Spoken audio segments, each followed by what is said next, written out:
pour moi, c'est la première fois qu'on m'invite en tant qu'invité d'honneur et que je serai membre du jury. Donc pour moi, c'est vraiment chouette parce que ça va être une expérience. Après, c'est vrai que ça valorise quand même mon travail aussi.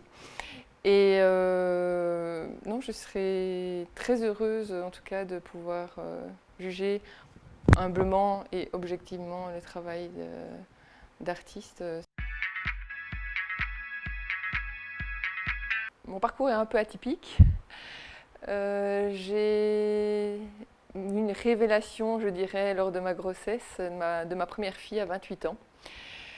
Je savais qu'il y avait quelque chose avec la peinture.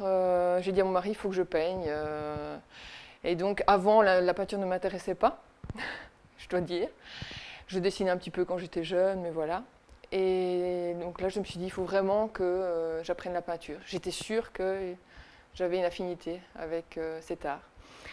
Et là, j'ai pris les cours de beaux-arts d'Arlon. Et donc, j'ai découvert Munch lors d'un cours et c'est l'artiste qui m'a le plus marqué. Il met des expressions dans ses personnages. Il travaille beaucoup avec le symbole des couleurs, moi aussi. Et c'est vraiment le peintre qui me parle le plus. D'ailleurs, je suis tombée amoureuse vraiment d'une de ses toiles, c'est la Madone de Munch. Et j'ai pris, je crois que c'était dans ma 3e année de peinture, j'ai presque pris 1 an pour peindre sa Madone en fait, parce qu'il me la fallait. Voilà, il me la fallait à la maison, donc c'est la seule copie que j'ai faite toute ma vie. Mais j'ai refait l'œuvre telle qu'elle parce que je la voulais et rien que quand je la regarde, elle m'apporte beaucoup. Donc Munch est un grand peintre pour moi, enfin, qui m'a beaucoup marqué. Sinon, les fauvistes, comme Matisse, Warhol pour ses pigments fluorescents aussi, ses couleurs aussi. En fait, j'ai commencé à faire des expositions parce que mon mari m'a dit à un moment donné je veux bien, mais il n'y a plus de place dans la maison, donc il faut que tu fasses quelque chose. Je me suis dit oui, il faut que je fasse quelque chose. Donc c'est là où j'ai démarré des expositions parce qu'on ne pouvait plus les stocker à la maison. À un moment donné, il faut se décider de passer le pas, de les vendre ou voilà. Mais sinon, c'est vrai que je les faisais pour moi au départ. Mes modèles, en fait, j'achète, oui, étant donné que je n'ai pas vraiment, je prends parfois des photos, mes propres photos, mais souvent je travaille avec des photographes, en fait, qui ont des banques de données de plein de photos de modèles. Et voilà, je les regarde et il va y en avoir une qui va vraiment m'interpeller, me parler de par son regard, l'émotion que son visage donne. Et j'achète le copyright de la photo donc au photographe pour que le modèle soit rémunéré, le photographe. Donc l'émotion que je vais retrouver dans une photo, je vais devoir la retrouver dans ma toile, parce que c'est ça qui m'a plu.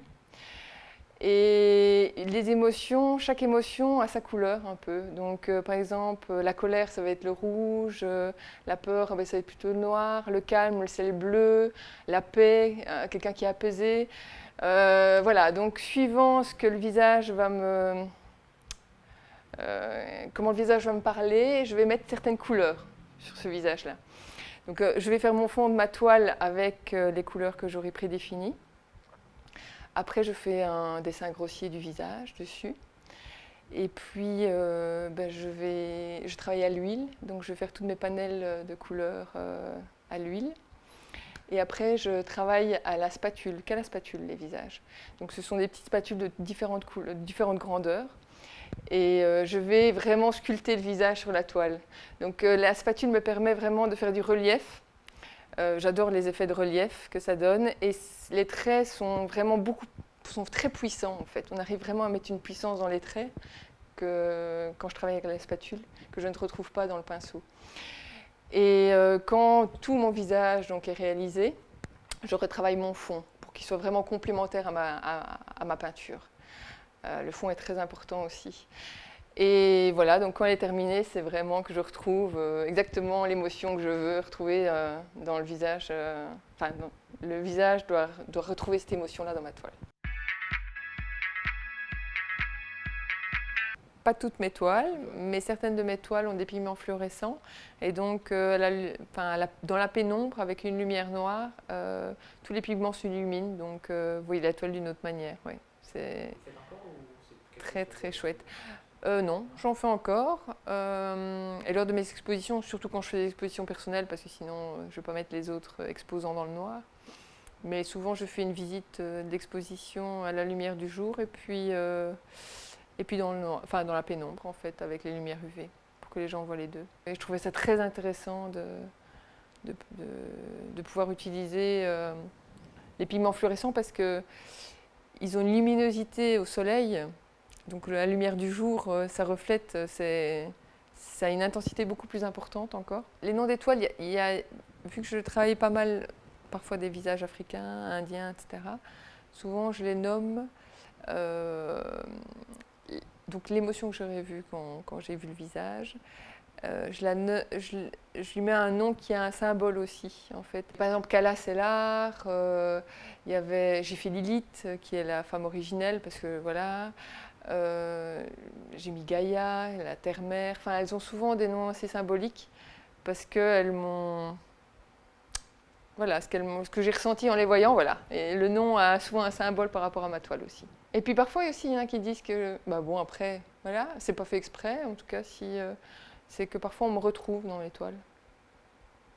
Le regard, voilà. Il y a des gens qui me retrouvent dans mes toiles.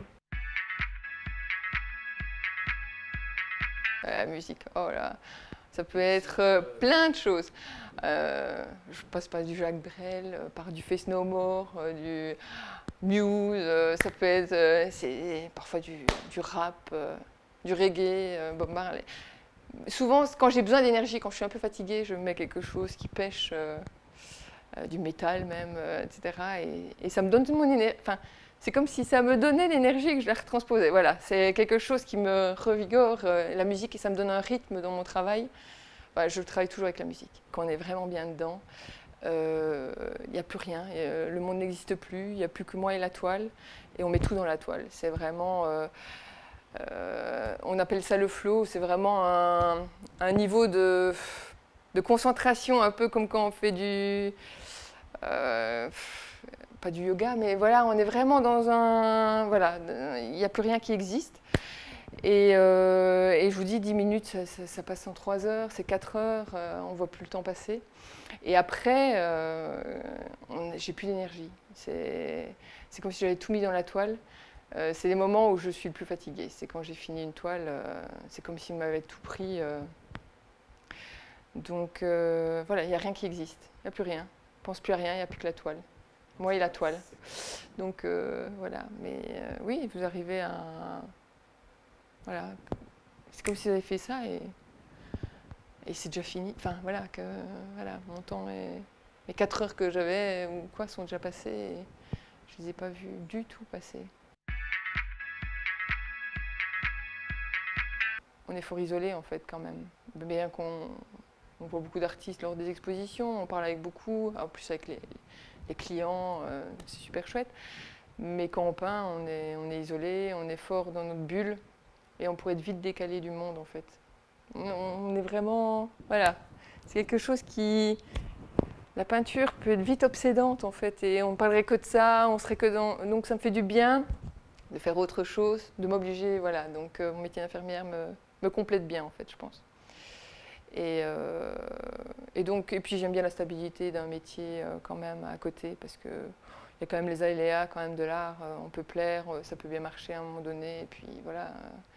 Donc ça me permet et puis de faire ce que je veux dans la peinture.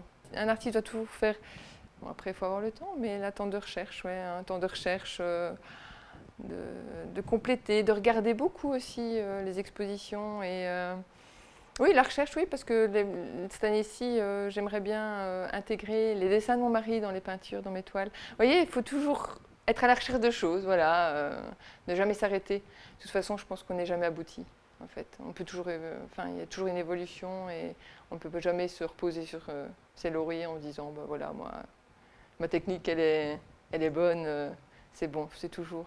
Je pense que c'est toute une vie de recherche.